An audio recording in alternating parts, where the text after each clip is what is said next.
Buenos días, hermanos. Sean bienvenidos a esta clase de Escuela Bíblica Dominical. Continuamos con nuestro estudio, el conocimiento del Dios Santo. El día de hoy estudiaremos el tema, Tu palabra es verdad. Antes de comenzar nuestro estudio, les invito a que me acompañen a orar. Padre eterno, gracias te damos, Señor, por tu amor y tu misericordia. Gracias te damos, Señor, porque en estos momentos tú permites que podamos estar reunidos a través de estos medios para poder estudiar tu palabra, Señor, para poder entender lo que ella nos dice acerca de ti. Te pedimos en estos momentos, Señor, que sea la guía de tu Espíritu Santo, Señor, y que nos lleve a la comprensión y al entendimiento de las verdades que están contenidas en tu palabra, Señor, para que podamos atesorar estas verdades, Señor, las podamos guardar y sobre todo las podamos poner en práctica, Señor, para que nuestras vidas sean transformadas por ti. Te pedimos tu dirección, tu guía, para que todo esto sea grato delante de tus ojos, Señor, y únicamente para darte la gloria, la honra y la alabanza que solo tú mereces, Señor. Y también para que nos permitas ser de bendición a aquellos que nos rodean. Ponemos nuestras vidas en tus manos, Señor, porque lo hacemos confiando en ese precioso nombre, que es sobre todo nombre, el de tu Hijo amado, nuestro Señor y Salvador, Cristo Jesús. Amén. Comenzamos estos momentos de estudio con la siguiente pregunta. ¿Qué es un cristiano? ¿En qué piensa usted cuando alguien le pregunta qué significa ser cristiano? Esta pregunta puede generar una diversidad muy grande de respuestas, ya que un cristiano puede ser descrito desde muchos ángulos, pero de acuerdo a lo que veremos el día de hoy, llegaremos a la conclusión o a la respuesta de que un cristiano es una persona que acepta la palabra de Dios y vive a la luz de lo que la palabra enseña. Esa es la importancia que un cristiano le da a la palabra de Dios en su vida. O en otras palabras, el sentir de un cristiano respecto a la Biblia, es decir, la palabra de Dios, es el mismo sentir que expresa el autor del Salmo 119. En el versículo 5, el salmista nos dice: «Ojalá fuesen ordenados mis caminos para guardar tus estatutos». Y más adelante, en el versículo 10, clama al Señor por dirección: «No me dejes desviarme de tus mandamientos».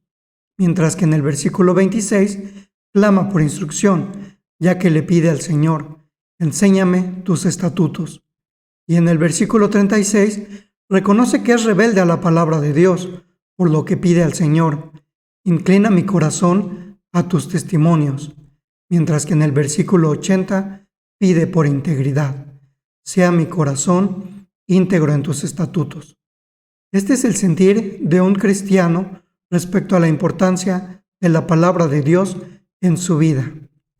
Lo anterior es importante porque debemos tener presente que originalmente el Señor nos creó para andar con Él en una relación de amor y comunión.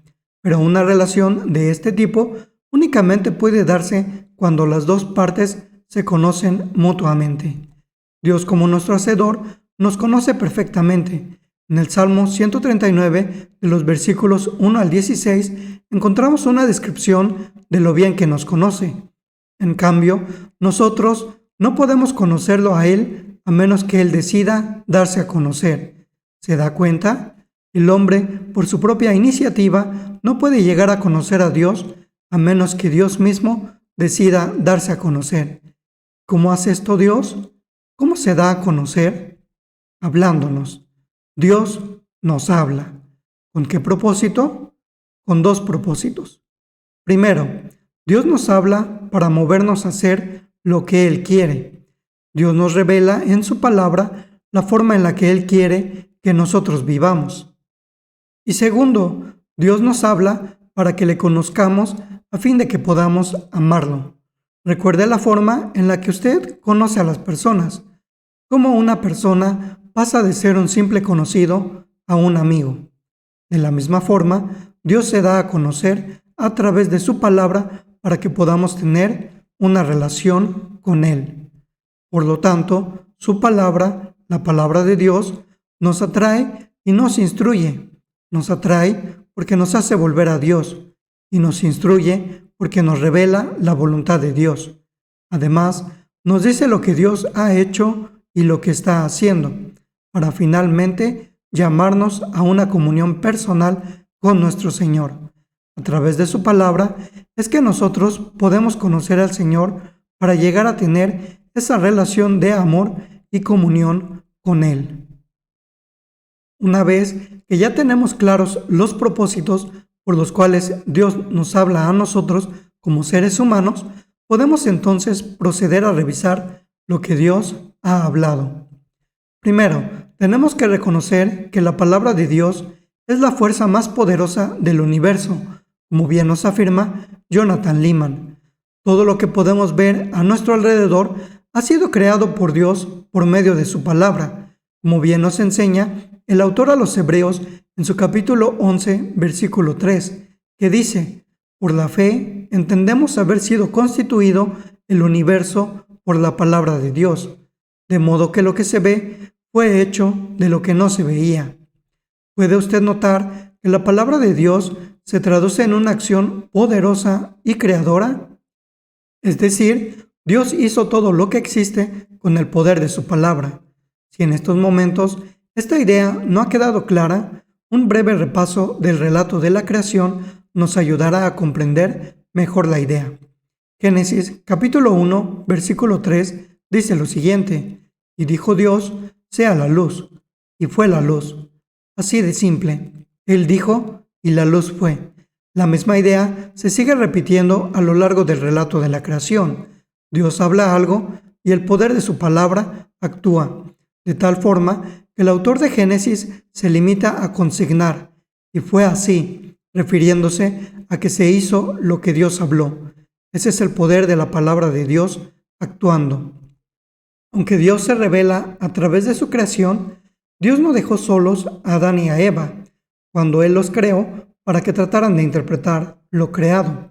Al contrario, Dios hablaba con Adán y Eva en el huerto del Edén, por lo que el hombre debía responder en adoración y obediencia a la voz de Dios. La relación de intimidad que ellos podían disfrutar en ese momento con Dios estaba basada en escuchar lo que Él decía, es decir, escuchaban y obedecían la palabra de Dios, por lo que este fue precisamente el foco del ataque de Satanás: poner en duda la veracidad de las palabras de Dios al cuestionar: ¿con qué Dios os ha dicho? El resto de la historia está relatada en Génesis capítulo 3. Adán y Eva comieron del fruto prohibido, ya que en ese momento decidieron, como decimos coloquialmente, hacer oídos sordos a la palabra de Dios. De tal forma que cuando nuestros primeros padres decidieron escuchar a la serpiente, se quebró la relación con Dios y se convirtieron en rebeldes y traidores. En ese momento, Dios pudo haber guardado silencio y dejar al hombre perdido en su condenación, ya que el mandamiento había sido dado previamente, con su correspondiente advertencia de lo que sucedería en caso de desobediencia. Sin embargo, Dios, en su infinita misericordia, actúa inmediatamente, aplicando el correspondiente juicio, pero también prometiendo un redentor. Otra vez, Dios actúa a través de su palabra. Este patrón que encontramos en la creación se repite una y otra vez en la historia bíblica. Dios habla y el hombre debe escuchar y obedecer. En cumplimiento de la promesa hecha a Adán y Eva, Dios forma un pueblo para sí. Génesis capítulo 12, versículos 1 al 3, nos relata que Dios llamó a Abraham a dejar su tierra y su parentela para hacer de él una gran nación, a través de la cual serían bendecidas todas las familias de la tierra. Dios habló y Abraham escuchó y obedeció. No fue la única ocasión en que el poder de la palabra de Dios actuó en la vida de Abraham. Más adelante podemos ver que Abraham y Sara no podían tener hijos. Sin embargo, nuevamente Dios habló y Sara dio a luz a un hijo. Ese es el poder de la palabra de Dios. Continuando con el relato bíblico, la descendencia de Abraham llega a Egipto y se vuelven esclavos. Dios vuelve a actuar y los libera para conducirlos a la tierra prometida. Deuteronomio capítulo 32, versículos 46 y 47 nos menciona la exhortación que Moisés hace al pueblo al recibir la ley de Dios antes de entrar a la tierra prometida. Una exhortación que invita al pueblo a guardar la ley para tener vida. En otras palabras, a guardar la palabra de Dios. De tal forma que el pueblo de Israel llegó a ser el pueblo de Dios cuando recibieron la ley de Dios por manos de Moisés. La misma idea de Dios habla y el hombre debe escuchar y obedecer se repite a lo largo del libro de Deuteronomio. En su capítulo 4, versículos 33 al 36, Moisés le recuerda al pueblo de Israel que fue el pueblo escogido por Dios para ser el receptor de la ley de Dios. Esto fue un gran privilegio para el pueblo de Israel, pero también implicaba una gran responsabilidad, por lo que tenían que responder con obediencia y fe a esa palabra única que habían recibido por parte del Señor. La misma invitación que se le hizo al pueblo de Israel se nos hace a nosotros. Si el Dios del universo ha hablado, nosotros, como su pueblo, debemos escuchar y obedecer. Este es el fundamento sobre el cual se basa nuestra relación con Él. Esta realidad alcanza su punto culminante en la encarnación de la palabra de Dios. Como bien menciona el teólogo Goldsworthy, la palabra de Dios, por la cual todas las cosas fueron creadas, es la misma palabra que establece un pacto con un pueblo redimido y que por último irrumpe en nuestro mundo como el Dios hombre Emmanuel. Al respecto, el apóstol Juan, en su Evangelio, en el capítulo 1, de los versículos 1 al 18, presenta a Jesús como el Verbo de Dios que se hizo carne, y también como aquel que nos provee la más completa revelación e interpretación de Dios. Solo el Hijo puede darnos a conocer al Padre. El autor a los Hebreos, en su capítulo 1, versículos 1 al 4, nos explica que Dios nos ha hablado por el Hijo. Solo podemos llegar a conocer a Dios a través de Jesucristo, y solo a través de Jesucristo podemos ser reconciliados y mantener una comunión con Dios, de tal forma que podemos decir que Dios ha hablado y Él continúa haciéndolo a través de su palabra escrita. Si esto aún no es suficiente para convencerlo de la importancia que la palabra de Dios debe tener en su vida, consideremos la siguiente cuestión. ¿Cuántas veces ha escuchado decir a las personas, nada es absoluto, todo es relativo? Estas palabras son parte del pensamiento moderno que el hombre utiliza cuando quiere justificar la validez de cualquier punto de vista. Sin embargo, la palabra de Dios también nos enseña al respecto. Ya hemos visto que tenemos que creer y obedecer la palabra de Dios.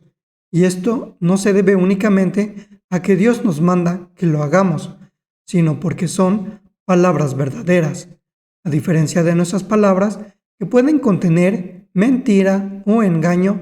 Las palabras de Dios son verdaderas, ya que su autor es el Dios de la verdad, como bien menciona el profeta Isaías en su capítulo 65, versículo 16.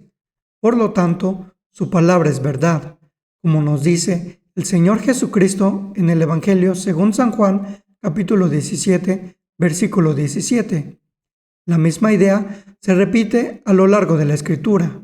Tú eres Dios y tus palabras son verdad, como se recoge en el segundo libro de Samuel, capítulo 7, versículo 28.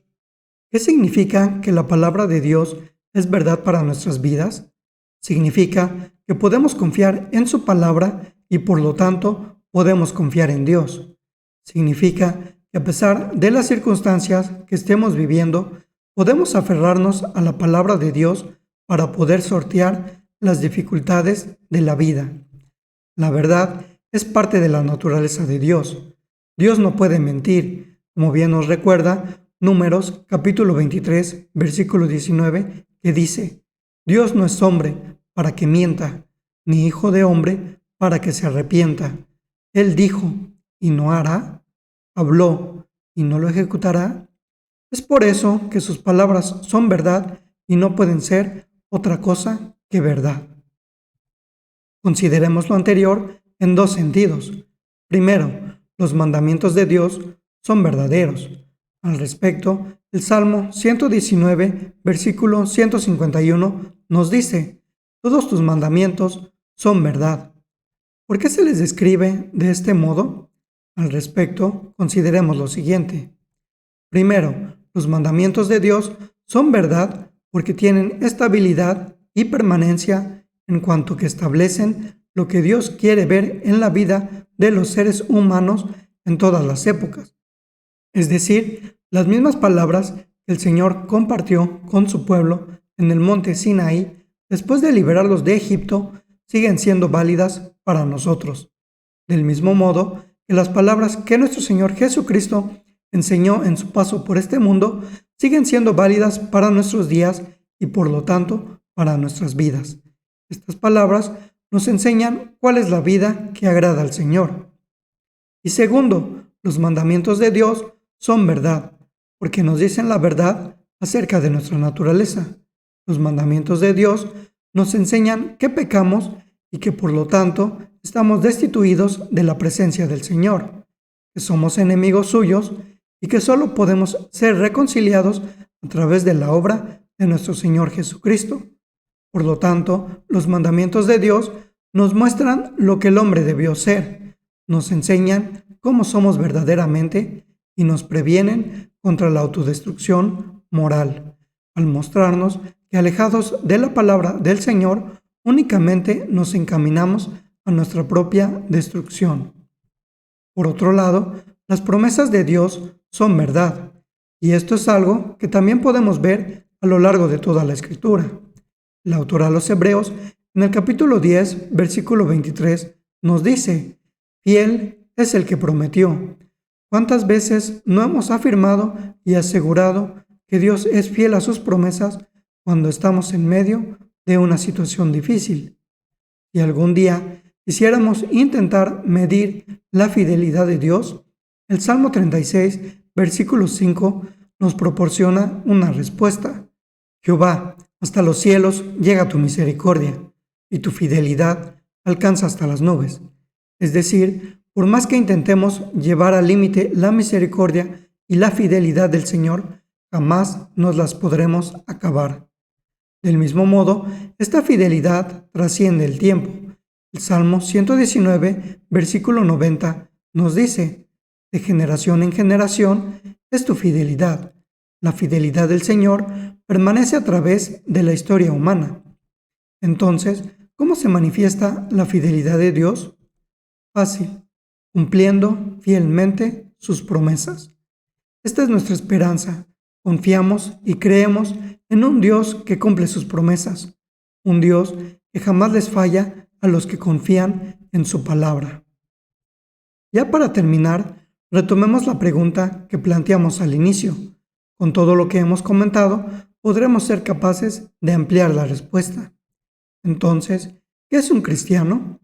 Un cristiano es alguien que se somete sin reservas a la palabra de Dios, cree su enseñanza, confía en sus promesas y sigue sus mandamientos. Un cristiano es alguien que dirige sus ojos al Dios de la Biblia como su Padre y hacia el Cristo de la Biblia como su Salvador. Un cristiano es alguien que afirma que la palabra de Dios no solamente lo ha convencido de pecado, sino que también le ha asegurado el perdón. Un cristiano sabe que Dios le habla directamente por las Escrituras y que la palabra de Dios ha sido la encargada de crear, controlar y ordenar las cosas que lo rodean. Un cristiano sabe que Dios dispone todas las cosas para su bien porque la Escritura así lo afirma, de tal modo que el pensamiento de Dios ordenando sus circunstancias no le trae más que gozo. Por último, un cristiano utiliza la palabra de Dios para filtrar todos los pensamientos que se le presentan, tanto de su propia mente como los que el mundo le enseña, y no acepta nada que no esté seguro que la palabra afirme. Si cada una de estas afirmaciones usted las ve presentes en su vida y en su relación con el Señor, Seguramente esto se debe a que la palabra de Dios ocupa un lugar importante en su vida. Si no fue así, debemos tomar esto como una invitación a reconsiderar el lugar que la palabra de Dios ocupa en nuestras vidas. Que el Señor les bendiga. Les agradecemos mucho que nos hayan acompañado a esta transmisión de Escuela Bíblica Dominical. Asimismo, les seguimos invitando a que sigan participando en las actividades que como Iglesia Príncipe de Paz estamos llevando a cabo de forma virtual. A mediodía tenemos nuestro culto de adoración. Asimismo, si alguno de ustedes tiene alguna necesidad, puede ponerse en contacto con nuestro pastor, con el consistorio o con la junta de diáconos para estar orando por usted y ver la forma de ayudarlo. El Señor les bendiga y les guarde.